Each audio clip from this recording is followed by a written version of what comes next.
Nous allons aborder cette discussion sur l'instauration d'une peine de réclusion criminelle à perpétuité pour viol sériel sur les mineurs de 15 ans. Et cela, c'est condamner le détenu à la mort sociale dans le silence et à aucun moment ne favoriser son insertion, sa réinsertion ou la compréhension des actes commis, puisque s'il n'y a pas de perspective de libération, eh bien cela ne donne aucunement envie de faire des efforts de réinsertion. Pour être bien clair pour les personnes qui nous écoutent, ici on nous propose la prison à perpétuité pour les auteurs de viols sur mineurs dans le cas où c'est des actes répétés sériels. Qui demande ça? Le Rassemblement national. Et ça illustre le positionnement et les dérives graves qu'il se passe sur ces débats. Écoutez, quelqu'un qui viole un bébé, qui viole plusieurs bébés, on va peut-être comprendre qu'à un moment donné, je pense que la problématique est telle que s'il le fait, c'est pas le fait qu'il risquera la perpétuité qui va l'empêcher de le faire. D'accord? Voilà, c'est ça la question.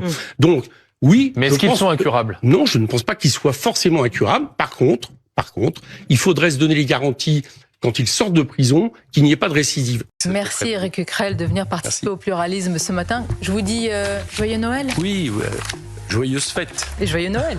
Oui, c'est Noël. Oui, c'est Noël, c'est la nouvelle année, c'est tout ça, c'est tout ce que souhaitent les Français. En tout cas, c'est le moment de se reposer et de faire la fête, donc c'est très bien. On en a besoin. Merci à vous et à bientôt. Salut à tous, franchement cette séquence est gênante à regarder, voir Éric Coquerel du parti LFI hésiter, se raidir, presque s'excuser au moment de dire joyeuse fête pendant que Sonia Mabrouk lance un simple joyeux Noël car demain c'est le réveillon de Noël et après-demain c'est la fête de Noël. Elle le dit sans trembler, sans dit long, c'est une Tunisienne qui recadre un Français sur les fêtes en France. C'est ce que j'ai vu beaucoup revenir sur Internet ce matin. On ne parle pas ici d'un débat théologique ni d'un manifeste politique, juste d'une formule de politesse banale ancrée dans la culture française.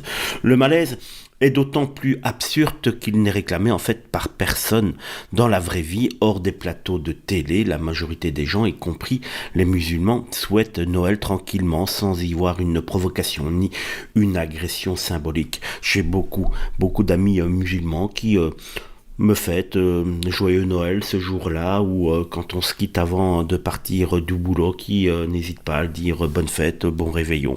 Et eux, pour eux, cela ne pose absolument pas problème, ils le savent, on le laisse fêter le ramadan tranquillement, leur fête, l'Aïd, et nous on fête Noël, ils le savent très très bien.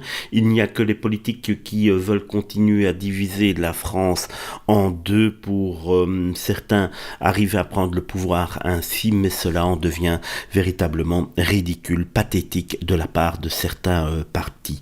Ce décalage permanent entre certains responsables politiques et le pays réel devient presque caricatural. À force de vouloir surjouer la neutralité, offront l'effacement culturel volontaire et non voulu par personne. Et le résultat est contre-productif. Au lieu d'apaiser, ça crispe, ça alimente le ridicule et ça donne l'impression d'une élite qui s'excuse d'exister tout simplement. Dire joyeux Noël, ce n'est pas s'aplatir, c'est ni renier la laïcité, c'est juste parler normalement aux Français. Peut-être qu'il serait temps de redescendre d'un étage, de couper Twitter 2 minutes et de se rappeler que la vie quotidienne est souvent bien plus simple que ces contorsions idéologiques que certains politiques veulent nous faire comprendre et nous faire vivre. Décidément, j'ai vraiment l'impression que ces politiques sont de plus en plus coupés du peuple. J'ai l'impression qu'on est 99,9% de gens à vivre en France et puis vous avez 1% des politiques qui comprennent pas ce que c'est que vivre en France.